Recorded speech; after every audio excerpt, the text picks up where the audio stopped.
Let's be real, lower back pain is, well, it's a huge pain. It can stop you from doing pretty much everything you love. But what if you could actually tackle it right now with some simple, super effective techniques? Well, that's what we're going to do. We're going to walk you through how to understand your back, how to relieve that pain, and how to build a stronger back for the future. First off, if your back is hurting right now, I want you to know you are so not alone. Check this out. A staggering 80%, that's 4 out of 5 of us, will have to deal with lower back pain at some point. But here's the good news. For most of us, it gets better. And the key, really, is just figuring out what's actually going on.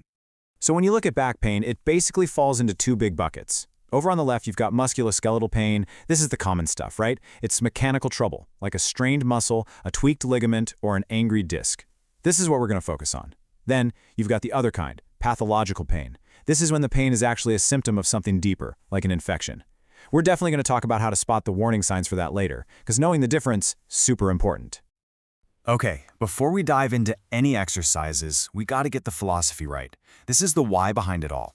See, real relief isn't about gritting your teeth and forcing a stretch. Nope, it's all about gently helping your body to just let go of that tension all on its own. It's a game changer. And that brings us to this really cool technique called positional release.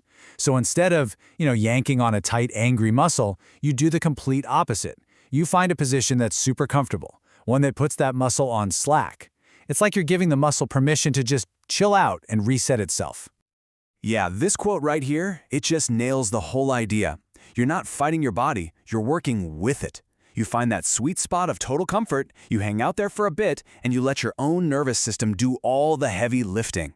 It sounds simple, and it is, but man, is it effective. Okay, so with that philosophy in mind, let's get into the practical stuff, your stretching toolkit. I've got 3 key movements for you that can give you some of that immediate relief we're all looking for.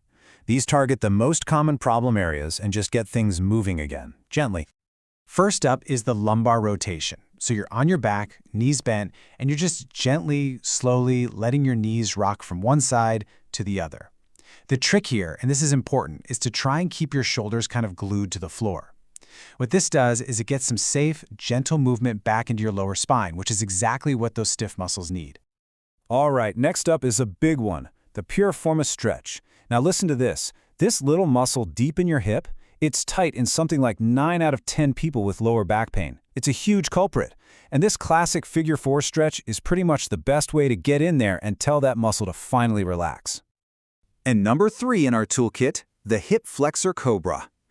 We sit so much, and the muscles on the front of our hips get super tight. And guess what? They pull on your lower back, causing all sorts of problems. This version of the cobra is awesome because you use a wall to keep your feet in place. That lets you really focus the stretch right where you need it, in the front of your hips, while giving your spine a gentle little back bend. Okay, so stretching is great for that feels better moment. But for the long haul, we've got to build some strength. Think of it this way. A strong core and strong glutes, they're like your body's own built-in back brace. They support your spine so your little lower back muscles don't have to do all the work. And that's why the glute bridge is such a fantastic exercise. The key here is to really squeeze your glutes to do the lifting, not your back. See, when your glutes are firing properly and doing their job, your poor lower back doesn't have to pick up the slack. This one move helps rewire that whole system. Next up, the bird dog. Now, this one might look kind of easy, but don't be fooled. It is a powerhouse for building core stability. As you reach out with your opposite arm and leg, all those tiny little muscles deep in your core and back have to fire up to keep you stable. It's amazing for building a solid, resilient foundation for your spine. So, these tools we've covered, they are amazing for most of the everyday backaches and pains. But, and this is probably the most important part of this whole explainer, you have to know when it's something more. You've got to know when your body is sending up a flare that says, hey, you need to go see a professional. Okay, this is where we need to get serious for a minute. Let's talk about the red flags. Remember how we talked about that pathological pain earlier? These are the signs that your back pain might be pointing to something else going on under the hood. So please, pay really close attention to this list. If the pain just will not quit, we're talking longer than 6 weeks, or if it's actually getting worse over time, that's a sign. Same thing if you're getting fevers or night sweats with it, or you're losing weight without trying. If you're over 50 and this is a new kind of back pain, or you have really severe stiffness, or any signs of nerve trouble like numbness, weakness, or problems with bladder control, any of these, and I mean any, it's time to stop the home exercises and go see a doctor. Seriously. Look, at the end of the day, your body is always talking to you. Our job is to learn how to listen. So yeah, use these stretches, use these exercises to handle the common stuff. But always, always keep an ear out for those louder warnings. By being smart and proactive, you really can take control of your back health and, get back to living your life.